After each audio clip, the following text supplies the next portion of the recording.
안녕하세요. 저는 5월의 봄 마케터 신연경이라고 합니다. 야만계급론이라는 책인데요. 가시적인 소비를 통해서 자신의 지위를 구별짓고 그리고 그 지위를 공고히 하는 그런 사람들을 맹렬하게 배블런이 비판을 했었는데, 그래서 말씀드릴 야만계급에서는 그러니까 돈이 이제 더 이상 중요하지 않아졌다, 소비하는 데 있어서 중요하지 않아졌다가 아니라 자신의 지위를 또 공고히 할 수단을 새롭게 또 찾아내는 거죠. 이런 사람들이 자신의 그런 지위를 드러낼 수 있도록 하는 새로운 수단을 찾았는데, 그게 바로 이제 지식이거든요. 그래서 이 저자의 문제의식이 뭐냐 하면은, 과거에 그런 가시적인 소비를 했던 유한계급의 그런 물질적인 소비보다 더 은밀하게 이것이 자행이 되고 있기 때문에 그 야만계급의 비과시적인 소비 참여가 더욱 계급 격차를 심각하게 드러낸다는 거예요.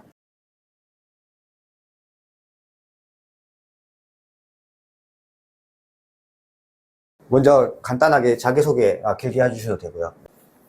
아무튼 농구 할 뻔하다가 이렇게 앉아서 하게 돼서 다행이라고 생각하고, 네. 자기소개하면 될까요? 네, 자기소개 좀 네, 부탁드리겠습니다. 안녕하세요. 저는 5월의 봄 마케터 신연경이라고 합니다.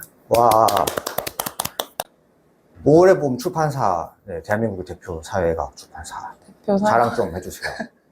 5월의 봄은 주로 인문사회과 분야 서적을 출판하고 있는데요. 보통 뭐 여성이라든지 장애, 퀴어, 노동 이런 주제로 한국 사회를 둘러싼 좀 질문들이나 아니면 아직 논의가 충분하지 않은 그런 주제들을 다루고 있다고 생각을 해주시고 계시는 것 같은데, 그 외에도 역사나 인문, 철학 이런 다양한 책을 내고 있고요. 또 작은 판형의 문고인 오복문고라는 시리즈도 계속해서 내고 있고, 제가 입사하고 나서 뉴스레터 발행을 시작을 했는데, 네, 오레터라는 뉴스레터도 발행을 하고 있습니다. 많은 관심 부탁드립니다. 그럼 오늘 소개해 주실 책은 무엇입니까? 네, 오늘 소개해드릴 책은 야만계급론, 이렇게 하면 보입니다. 야만계급론이라는 책인데요. 여기 보시면 표지에 이렇게 영수증이 그려져 있어요. 목록은 제가 차차 야만계급이 뭔지 먼저 소개를 드린 다음에 목록을 같이 보시면 좀 더 이해하시기 편하실 것 같아서 야만계급이라는 것을 먼저 설명을 해드리려고 해요. 소스타인 베블런이라는 졸리세요? 아니요, 배불러요. 오해하고 계신데 잘 경청하고 있습니다. 네네. 소스타인 베블런이라는 사회 비평가이자 경제학자가 썼던 저서 유한계급론의 주요 개념을 빌려와서 서술을 하는데요. 1899년에 쓰였고, 물질적인 재화랑 지위의 관계를 굉장히 정확하게 서술한 그런 책이라고 할 수 있어요. 우리가 소비하기 위해서 경제적 수단으로 무엇을 가지고 있는지, 그리고 다른 사람들이 우리 소비를 어떻게 보는지에 따라서 어떤 사회 안에서 우리가 차지하는 자리가 결정됐던 거예요. 그러니까 내가 사는 것을 보고 사람들이 어떻게 내 지위를 이제 생각하느냐가 판단이 됐던 거죠. 그런 과시적인 소비를 통해서 자신의 지위를 구별짓고 그리고 그 지위를 공고히 하는 그런 사람들을 맹렬하게 배블런이 비판을 했었는데, 쓸데없는 물건을 산다든가 아니면은 여가 시간에 생산성 없는 것들을 하면서 시간을 보낸다든가 집 안팎에서 노예를, 하인을 부린다든가 그런 사람들을 되게 이제 비판을 했죠. 그런데 이제 배블런 시대에서 지금까지 시대가 변화하면서 아시다시피 산업혁명이 일어나고 제조업이 발달하면서 물건의 대량 생산이 가능해진 거예요. 물건이 많이 생산되기 때문에 재화의 가격이 낮아지고 물건 하나쯤은 이제 살 수 있는 그런 사람들이 배블런 시대 때보다 훨씬 더 많아지게 된 거죠. 명품 같은 거를 생각해 봤을 때도 저가 라인이나 아니면 보급형 라인을 그런 브랜드에서 출시를 하면서 사람들이 손쉽게 명품을 이제 소비를 할 수 있게 됐잖아요. 그러면 어떻게 될까요? 부자나 상류층 사람들은 더 비싼 걸 사는 거 아닐까? 더 비싼 거요?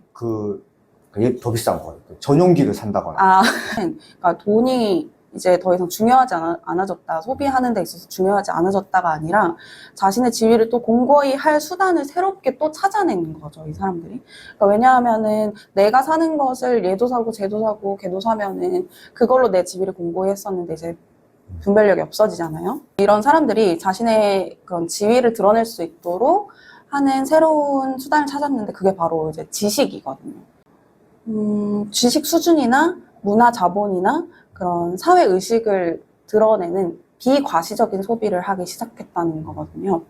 저자 이름은 엘리자베스 커리드 헬킷이라는 사람인데, 이 저자는 더 이상 어떤 생산적인 노동을 멀리하고 과시적 소비만 일삼았던 그런 유한 계급은 이제 존재하지 않고 새로운 계급인 야만 계급이 출현했다고 말을 합니다.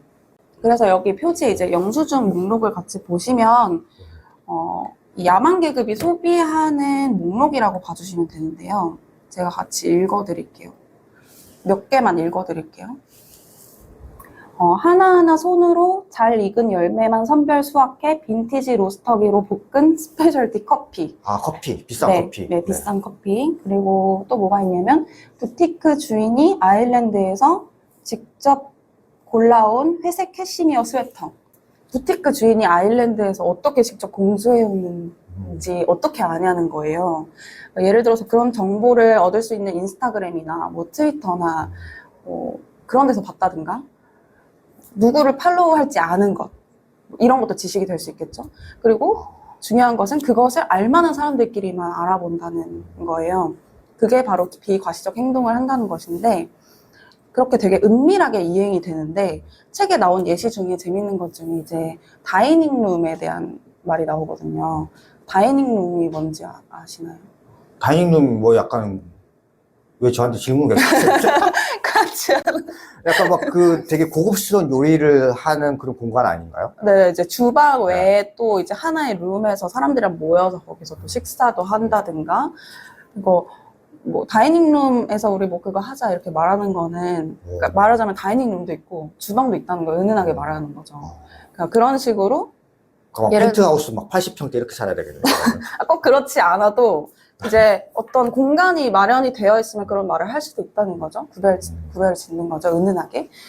또 뭐 누가 봐도 네. 뭐 저 사람 하버드 나온 사람인 거 아는 자리에서 뭐 그냥 케임브리지에서 있는 작은 학교 나왔어요 이렇게 말하는 게 되게 가볍게 그거를 격화시켜서 말을 하면서 자신의 지위를 공고하게, 그게 아무것도 아니라는 듯이 얘기를 하는 거죠. 뒤에 다녔어요. 막 이런 네네네, 느낌. 그런 식으로 말을 하는 거죠.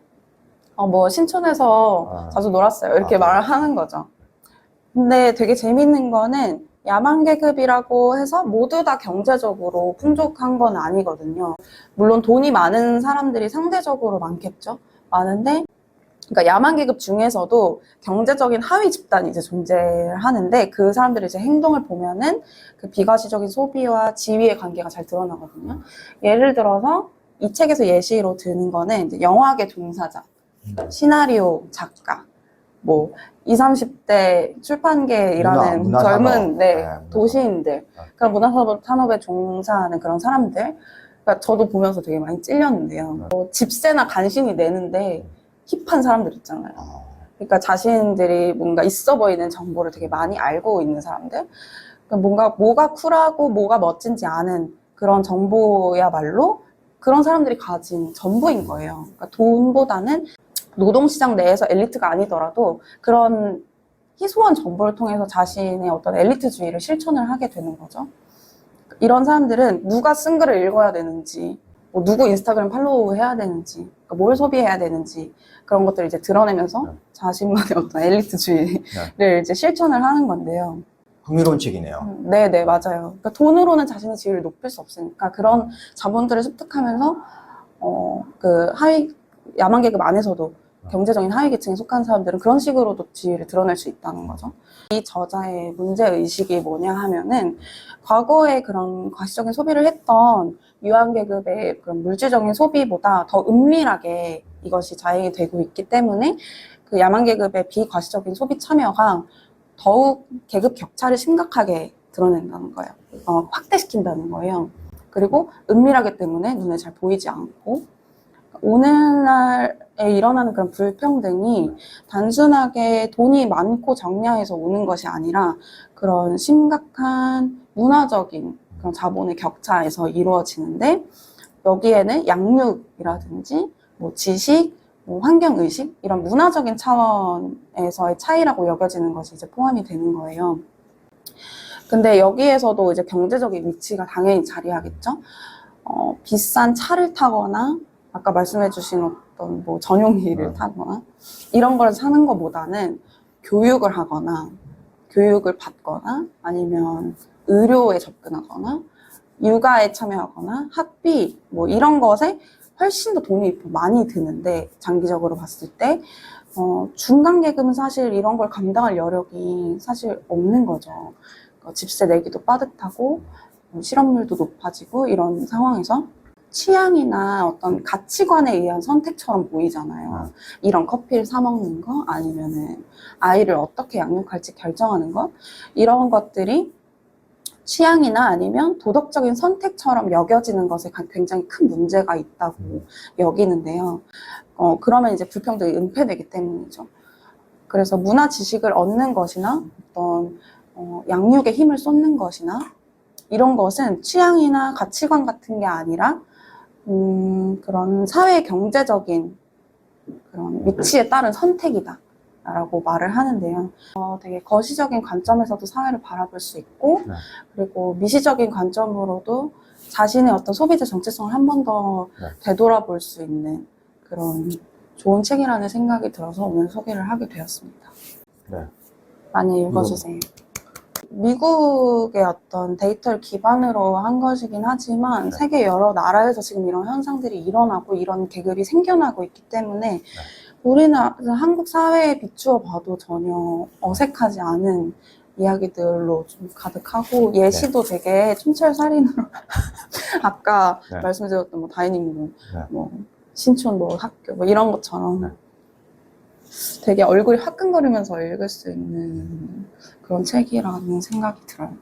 목차 한번 보여드리면 1장은 유한계급의 침식, 야만계급의 등장. 아까 처음에 말씀드렸던 유한계급은 사라지고 야만계급이 새로 등장했다. 이런 내용을 담고 있고 2장은 21세기의 과시적 소비에 대해서 나와 있고요. 3장이 이제 비과시적 소비가 무엇인지에 관해서 자세히 설명을 해주고 있어요. 그리고 새로운 엘리트들에 관해서 4장은 여기 재밌는 게 또 하나 나오는데 모성은 어떻게 과시적 유한이 되었나 그쵸. 이렇게 나오거든요. 이제 모성 교육이나 양육에 대한 이야기가 같이 나와 있고요. 5장은 투명함의 가치, 과시적 생산. 과시적인 이제 생산에도 초점을 맞추는 거죠. 과시적인 비과시적인 소비를 하면서 과시적으로 생산하는 것들. 6장은 도시와 야만계급, 도시를 또 분석을 하고요. 7장은 달라진 소비 문화와 심화되는 불평등. 이제 결론 쪽으로 가면서 왜 불평등이 심화될 수밖에 없는지에 대해서 이야기를 하고 있습니다. 그런 거. 영경님은 책을 되게 많이 읽으실 것 같아요. 책이요? 또 5월의 봄에서 나온 책을 읽으려면은 약간 많이 읽어야 되죠. 뭐 사회학도 읽어야 되고. 네, 그렇죠. 저는 원고를 일단 다 거의 읽으려고 언독을 하는 편이어가지고 어떻게 이렇게 이런 인생으로 흘러 나오셨어요? 이런 인생으로 책 좋아하고 책 많이 읽고. 근데 책을 특별하게 좋아하게 된 계기라는 것은 특별하게는 없는데 특히 사회과학 책을 좀 말씀을 드리자면 저는 어떤 사람이 그러니까 사회과학에 입문하는 계기는 좀 많이 다르긴 할 텐데 저 같은 경우에는 저나 아니면 제 주변의 사람들의 이야기를 들어보면 자신이 괴로운 지점이나 자신의 고통이나 괴로움에 관한 그런 언어를 찾고 싶어 할 때 사람들이 좀 책을 읽게 되는 것 같거든요. 격하게 공감합니다. 네네. 그래서 나에게 없는 언어를 다른 사람의 언어를 빌려서 좀 그 내 안에서 다시 언어를 정립할 수 있게끔 하는 그런 힘이 책에 있는 것 같은데 사회과학 도서는 특히 제가 여성으로서 저는 2016년 이후, 그러니까 강남역 살인사건 이후에 페미니즘 접하고 또 여성학이나 이런 것에 관심을 가지게 되기 시작했는데 그때 저한테 이제 언어가 많이 부족한 거죠. 그런 걸 처음 접하게 되니까. 그래서 그런 것을 좀 찾아 읽기 시작하면서 사회과학 책에 입문을 했던 것 같고 그 다음 단계로 좀 저 말 틀린 것 같은데 좀 이상한 소리 하는 것 같은데 하는 사람한테 반박하기 위해서 좀 읽었던 것 같아요. 그래서 좀 논리적으로 그것에 반박하거나 내 입장을 피력하기 위해서 좀 읽었던 것 같아요. 야만계급도 또 그런 책이겠네요. 보면은 그냥 부자는 부자대로 잘 살고 있고 막 이런데 네네, 이게 맞아요. 우리가 타고난 대로 이렇게 생겨먹어 살면 안 되는데 이런 느낌일 때 저 책을 또 네, 그런 언어를 가지기 좀 좋은 책이죠. 혹시 속이지 또 않았어. 그렇다면 뭐 추천하실 책 있습니까? 저희- 오래봄 책으로 또 추천해 주셔도 돼요. 저희 출판사 책으로 신간은 아닌데 제가 마음에 항상 품고 있는 책, 홍은전 선생님이 쓰신 전사들의 노래라는 책이 있어요. 전장현 전국 장애인 차별철폐연대, 줄여서 전장현이라고 부르는 사람들이 이제 지하철에서 시위를 하기 시작했잖아요. 그래서 나라가 되게 떠들썩해졌는데 그 사람들이 이제 보이기 한다 이렇게 사람들이 말을 하잖아요. 근데 그것은 뭐 보이지 않는 사람들, 들리지 않는 목소리 이런 것들은 사람들이 보지 않고 듣지 않았던 것이지 그 사람들은 항상 존재해 왔다는 것을 이 책에서 알 수가 있는데, 그런 장애 해방을 위해서 운동을 했던 사람들의 생애사가 이제 홍은정 선생님의 글로 기록이 되어 있거든요. 그래서 굉장히 빛나는 문장들도 많고, 네. 사실 되게 그 현장에 가보면 치열한 부분도 있지만 그렇게 막 처절하거나 그렇지만은 않거든요. 그래서 저도 이 책 이전에 이게 진보적 장애운동 시리즈라고 3권이 시리즈로 나온 건데, 첫 번째 책이 유언을 만난 세계고, 두 번째가 전사들의 노래고, 세 번째가 이제 곧 출간 예정인 책으로 두 번째 사람들이라는 책이 나와요. 근데 첫 번째 유언을 만난 세계는 이미 돌아가신 장애 해방을 위해서 힘썼던 분들, 장애 해방 열사라고 불리는 사람들의 이야기, 생애사이고, 전사들의 노래는 지금 현재 활동하고 계시는 사람들의 이야기고, 그리고 두 번째 사람들은 그 활동가 중에서 장애인 활동가도 계시고 비장애인 활동가 분들도 계시잖아요. 그래서 그분들의 이야기를 담은 3권의 시리즈로 나와 있는 책인데, 전사들의 노래는 지금 현재의 장애 운동을 이끌어가고 계시는 분들의 이야기가 구성되어 있으니까 여기 보고 얘기하면 되나요? 많은 관심 부탁드립니다. 많은 관심입니다. 네, 꼭 읽어보시면 좋겠어요, 이 책은.